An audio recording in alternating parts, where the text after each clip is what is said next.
So the Prime Minister of England, Neville Chamberlain, calls a conference in Munich. Adolf, will you come? France, will you come? We'll come. We'll all get together at the Munich conference in late 1938, and we'll deal with this diplomatically. We'll not allow war to happen. We don't want war. And at the Munich conference, what the European countries did is say, we'll give you the Sudetenland, Adolf Hitler, if you promise not to do anything else. And Adolf Hitler says, we have no further territorial designs in Europe. He promises Europe, we have no further territorial designs in Europe. Neville Chamberlain flies home to England, says, we have peace in our time. And everybody's happy, except the Czechs. Because the Czechs said, you just gave away part of our country to Germany, and now we're defenseless. Europe says, we're at peace. Adolf's satisfied. It's called appeasement. And the most important concept you can get in the late 1930s is the fact that Europe wants appeasement. They don't want to go to war. And we sit on the sidelines going, we're not getting involved in Europe. And Europe gives away the Sudetenland. And within 6 months, in March of 1939, who's rolling into Czechoslovakia? Nazi Germany. What happens in the defense of Czechoslovakia? Nothing. Europe doesn't want war. No one declares war against Nazi Germany. Nazi Germany rolls in and gains a country. Well, what's next on the list? We got Austria, went a little north to Czechoslovakia. What's next? Poland. Again, thank you, Woodrow Wilson, for creating this nation that's there. But Poland sits between two powers. Each of them don't want to fight each other at that point in time. Stalin's Soviet Union, Germany, Nazi Germany, Adolf Hitler.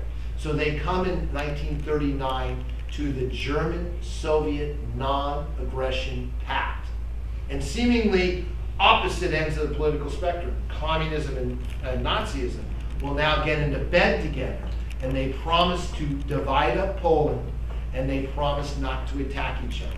The German-Soviet Non-Aggression Pact of 1939, Hitler, Stalin, bedfellows by strange bedfellows by way of politics. And within that, what does Germany do? They invade Poland. What does the rest of the world do? Oh, that's war. You can't do that, Adolf Hitler. You have to stop. And we, not the United States, because we're isolationists, we're not involved, neutrality acts. England and France declare war on Nazi Germany in 1939. Except the only problem is they do nothing. They don't attack. They won't fight. They don't engage. And it's called the phony war from 39, when Poland's invaded and taken over by Nazi Germany, into the spring of 1940. For 6 months, they don't do anything. Again, demonstrating to the world and to us, they don't want to fight. So what we have is a series of aggressions by Germany taking over Europe, in which we stand isolated and the European powers seek appeasement. It's the exact same thing happening in Asia. Japan has invaded Manchuria in 1931. Japan has invaded China in 1937. Japan has taken over large parts of China, and the world does nothing because no one wants war. We continue to draw a line in the sand with Japan, saying, do not go further. We do not want you to take over China anymore. And by 1940, Japan's poised to go into Indochina, because France will soon lose to Germany over in Europe. And so Japan is doing the exact same imperial aggrandizement that Germany's doing with its Lebensraum in Europe. Japan has a nice euphemism for their taking over Asia. It's called the Greater East Asian Co-Prosperity Zone. Nothing co about it, nothing prosperous about it. It's Japan's imperial empire taking over in Asia. So what are we doing in response to both of those? We stand neutral. Now, by 1939, we have a Neutrality Act that will change how we deal with Europe. We are able to ship stuff over to them, and it's called cash and carry. If you got the cash, we'll ship things over to you if you carry them. So 1939 sees a new Neutrality Act. 1940 sees a destroyer sale to England because they need destroyers to stop the German wolf pack. no longer Unterseeboten. The Unterseeboten have turned into packs of wolves of submarines attacking Allied shipping. And so we say, you get your destroyers, give us a whole bunch of leases on bases in the Caribbean over time. Essentially, we give them all our old destroyers. And then by 1941, once Germany has invaded France, which we'll get to shortly, we say, we'll give you everything you possibly can have, which is lend-lease. So from 39 to 41, before we get involved in the war, we're telling Europe, we won't fight, you have to do it yourself, but we'll change our policy from the Neutrality Acts of 35, 36, and 37. We'll give you the supplies so you can fight Adolf Hitler.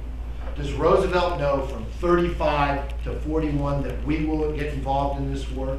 You bet he does. Does he need to pull the American people out of their isolation to get us to the point where we need to? Yes. Do we need something to get us involved in this war?